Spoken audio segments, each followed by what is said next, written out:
Nerdy for 30. Man, it's me, your boy C, the host of most of the things right here on the Paprika Network, man. And we talking about MCU movies, and we have been for the last couple of weeks now, as we inch ever so closely to our number one pick. Man, 30 of us got together. We formed a mind meld to figure out, we're the mother mold.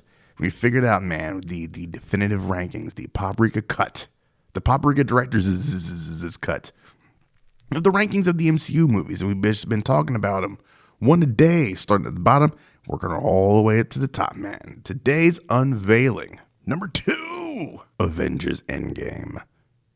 And this tagline, man, the truest tagline to exist in the MCU. Part of the journey is the end. After the devastating events of Avengers Infinity War, the universe is in ruins due to the efforts of the Mad Titan Thanos. With the help of the remaining allies, the Avengers must assemble once more in order to undo Thanos' actions and restore order to the universe once and for all, no matter what consequences may be in store. Ugh. Man. When you sit back and you look at Infinity War and you see who's left at the end of the decimation, and you're like, oh, it's the original Avengers. I mean, we wouldn't know about Hawkeye because we don't see him at all in the movie, but it's the original Avengers: Rocket, Nebula, Captain Marvel. Well, that's really about it, right? Did I miss anybody? That's about it, man. Yeah, and this is the send off, the hoorah, the Star Trek 6 of the Avengers. And man, what a damn send off it is. It is the perfect amount of story and fan service as they take us by the hand and they guide us along 10 years of the MCU.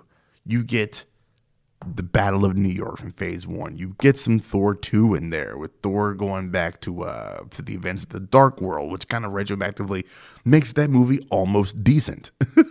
You get to see 2014 Guardians of the Galaxy again, and it's just all the different elements coming back. The ancient one coming back to call back to Doctor Strange because he's got the Time Stone.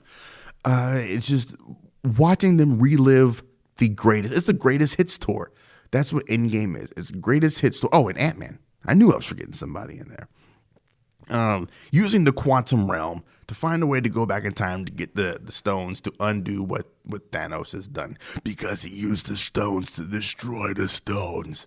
The press Thor makes perfect sense when you look at everything that had happened to him over like the last week of his existence, ends in him being unable to stop Thanos with Stormbreaker.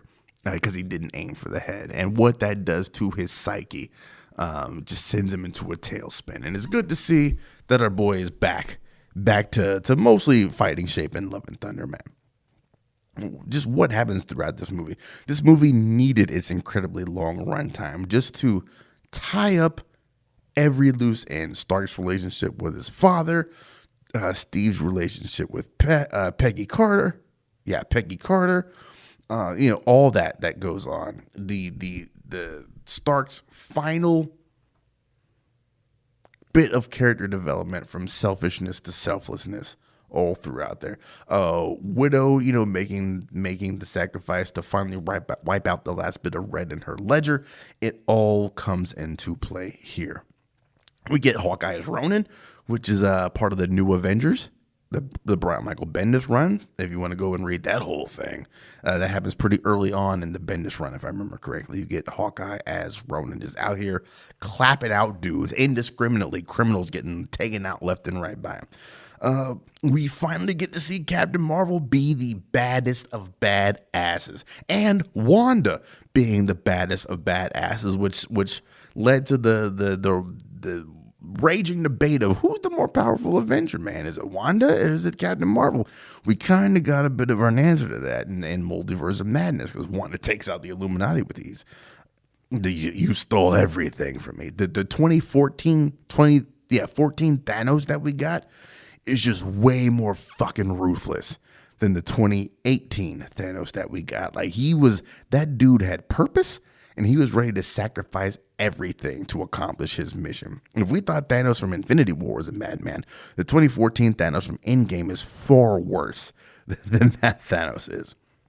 It is a great send-off for our characters. It is number one on my personal MCU list, and I don't think it's going to be topped anytime soon.